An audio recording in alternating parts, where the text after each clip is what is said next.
Alors, oui, c'est pas mal en tant que film d'action, mais alors, c'est pas ma came. Et qu'est-ce que c'est con. Oh la vache.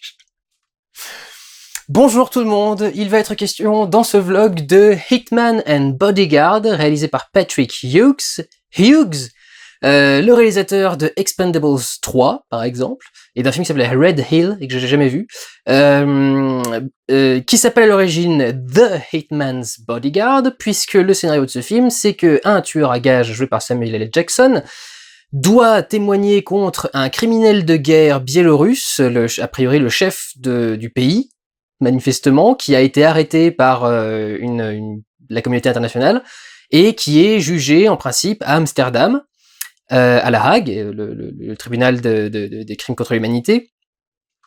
Et le personnage doit y être avant 17h, sinon on relâche le mec, ce qui est brillant. Brillant, ça fait un très bon scénario de film, mais c'est totalement absurde. Et le problème, c'est que Interpol, qui est censé se charger du transport du prisonnier, enfin de ce tueur en série, qui s'appelle Kincaid, a été infiltré par une taupe.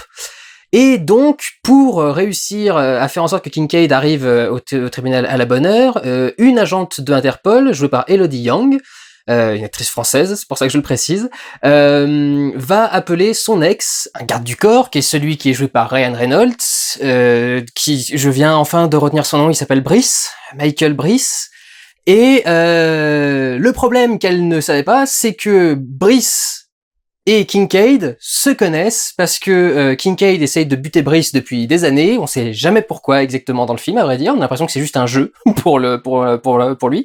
Et donc forcément, ça va entraîner quelques disputes,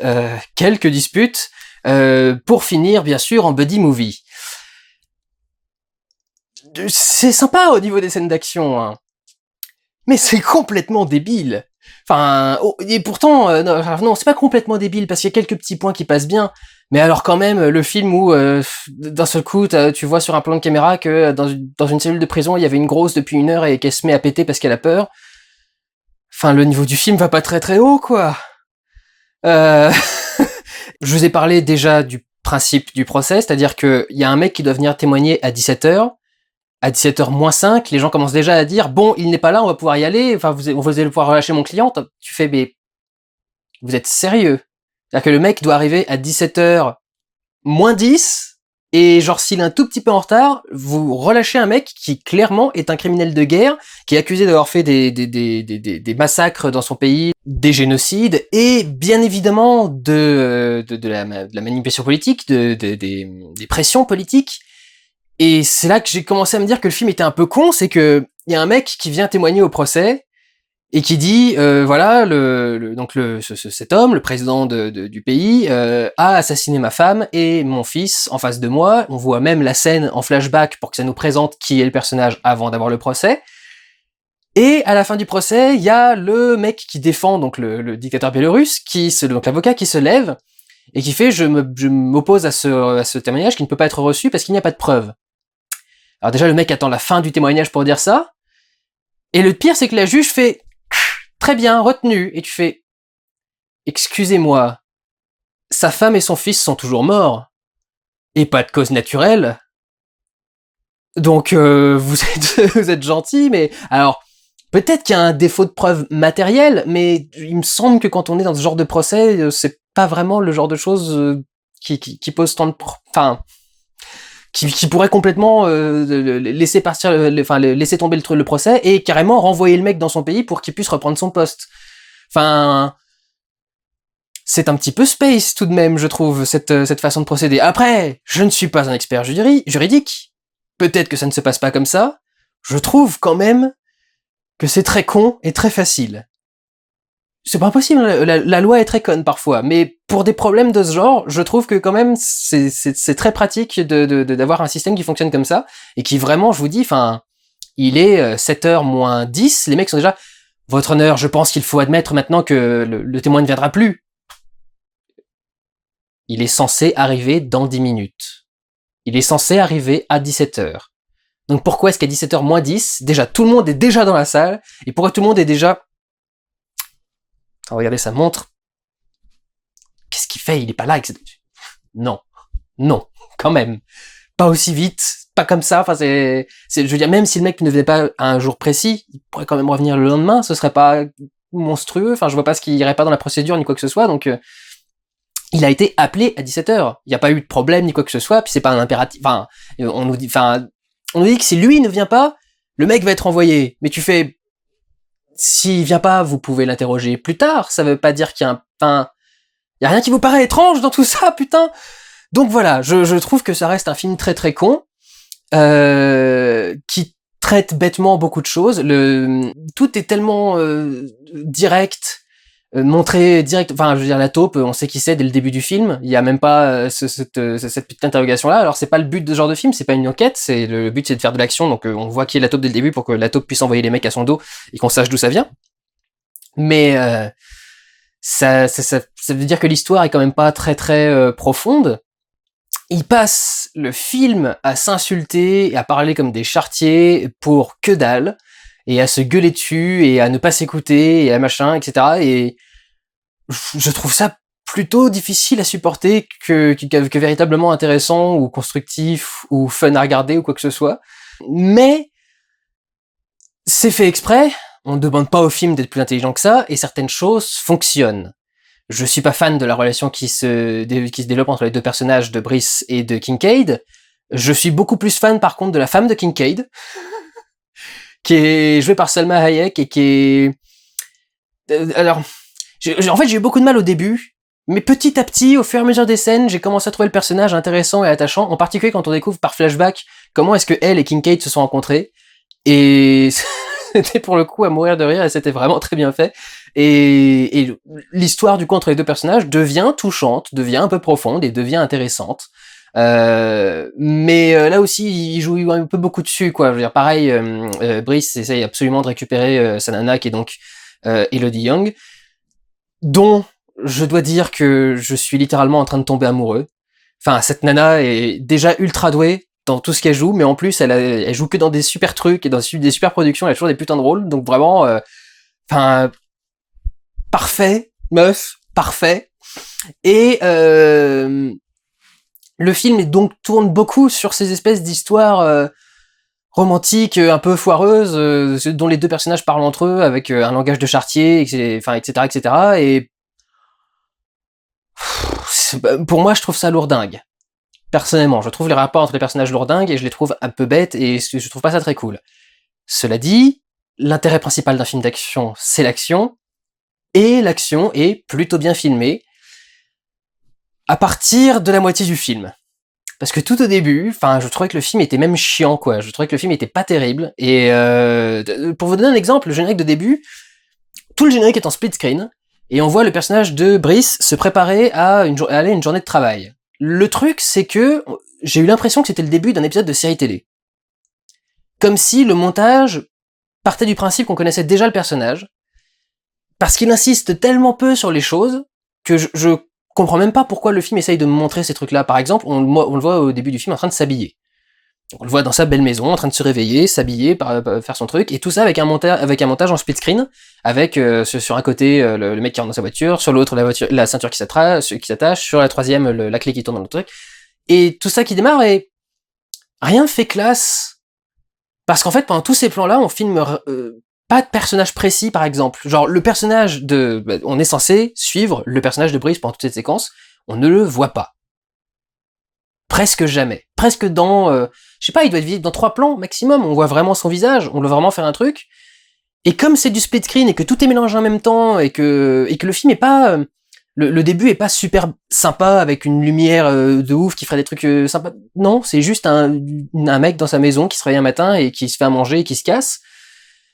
Et rien sans la puissance, rien sans le personnage important. C'est pour ça que je vous dis, il y a un côté un peu série télé, parce qu'on a l'impression que le MC Lunaire, on est censé déjà savoir qui est le personnage. Presque. Donc c'est un peu particulier, et pendant tout le début, les scènes d'action sont pas monstrueuses, c'est de la petite fusillade dans de la ruelle. Pendant tout le début, c'est vraiment très, très bizarrement géré. Encore une fois, sur Brice, il y a un personnage qu'il est censé aider. Le film essaie de nous faire croire qu'il avait chuté, qu'il était très très haut à un moment et qu'il a descendu. D'ailleurs, lui-même fait ce genre de truc pendant le film. Et quand cette scène démarre, on a l'impression qu'il est censé être super bas, mais en fait non, il est toujours super haut. Et tu te dis, bah, c'est quand même les résultats qui comptent, plus que ton fameux triple A et ton machin, là. T'as quand même pas l'air d'aller si mal que ça, donc je comprends pas ce qu'on essaie de me faire comprendre. Et encore une fois, dans cette scène-là, on voit qu'il réussit à faire des trucs, mais ça n'a aucune importance. Parce que c'est résumé dans un flashback. Je comprends pas. C'est le personnage il est au téléphone, d'un seul coup il fait, oui, alors je me suis occupé de tel mec, tel mec, tel mec, et du coup le montage nous montre l'occupé de ces mecs-là. Et du coup, on a le truc après coup, dans un montage encore une fois très rapide, où on a à peine le temps de se concentrer sur le visage du mec, et encore une fois, je trouve que ces scènes-là ne le rendent pas impressionnant, et ne le rendent pas fort, et ne le rendent pas intéressant.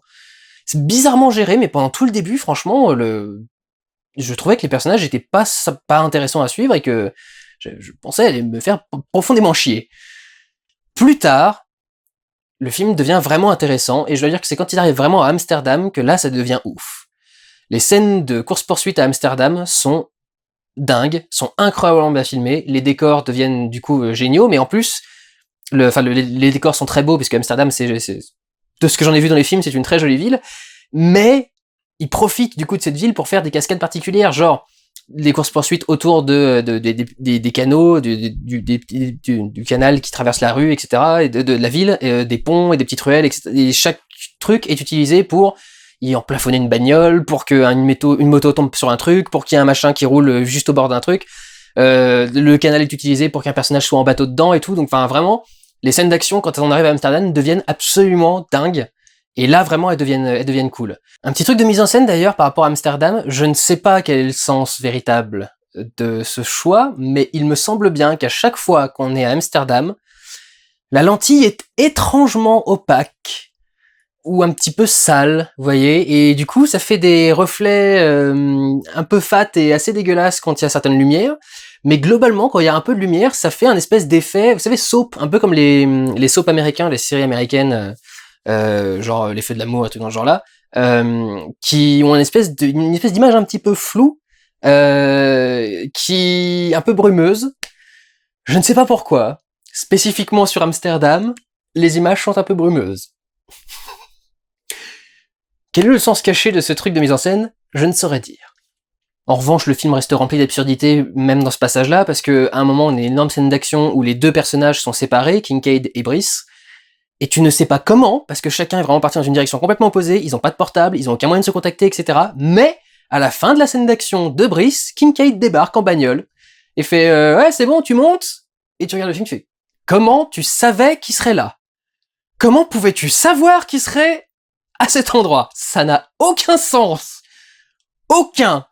Mais bon, ça reste divertissant, ça fait son travail. Je trouve juste que l'humour est particulièrement lourdingue et que les personnages sont un peu trop vulgaires gratuitement dans le film. Mais voilà, tant pis quoi. Ça passe. Je suis pas toujours parfaitement avec un langage parfaitement châtié pendant toutes mes vidéos, donc je peux pas trop me permettre de gueuler là-dessus non plus. Ce qui m'a fait rigoler, c'est que le réalisateur du coup du film a fait Expendables et un autre film d'action, et Expendables 3, le pire des trois. Et tu te dis, c'est marrant parce que le mec semble très clairement avoir envie de prouver qu'il sait faire autre chose que de l'action et qu'il peut faire autre chose, parce qu'il a parsemé son film de références à des trucs beaucoup plus cinéphiliques. Par exemple, un personnage que doit protéger Brice au début s'appelle Kurosawa, comme le grand réalisateur japonais. Il y a un professeur à un moment qui doit témoigner contre le méchant biélorusse, qui s'appelle le professeur Asimov. Si vous ne connaissez pas Asimov, c'est un des plus grands auteurs de science-fiction qui ait existé, donc Isaac Asimov. Donc tu s'appelles un mec professeur Asimov, c'est pas innocent. Quand Elodie Young arrive dans le film, elle se fait traiter d'inspecteur Clouseau. Inspecteur Clouseau, qui est donc un personnage français. Et donc du coup, voilà, on voit plein de petites références à un autre style de cinéma. Ce qui est marrant, c'est que le ton du film colle pas du tout avec les références que le mec essaye de faire. Donc voilà, Si vous êtes en manque de films d'action, je vous avoue que les blockbusters de l'été ont pas été ouf, donc je pense que si vous allez voir Hitman's Bodyguard, ce sera un des meilleurs films d'action que vous aurez eu pendant l'été. Mais ça reste un simple film d'action. Ça vole vraiment pas beaucoup plus haut, en particulier au niveau de l'humour, je le répète. Et les relations entre les personnages sont pas particulièrement originales parce que ça suit le schéma classique et entièrement cliché du buddy movie. Ça passe, surtout parce que les acteurs sont tous excellents. Samuel L. Jackson et Ryan Reynolds, c'est déjà pas mal, mais même tous les acteurs qui les entourent ce sont des bonnes références. Donc ça aussi, ça aide le film, ça le porte bien. Gary Oldman en méchant biélorusse, parfait. Ça y est, Gary Oldman se refait à faire des méchants et ça lui colle toujours aussi bien. Mais ça casse pas trois pattes à un canard, quoi. Voilà mon avis sur Hitman's Bodyguard, Hitman and Bodyguard. Allez le voir si ça vous branche. C'est pas, c'est loin d'être honteux, mais c'est loin d'être un chef-d'œuvre non plus, quoi. C'est loin d'être un chef-d'œuvre également. Prenez soin de vous, allez voir des films. Ciao.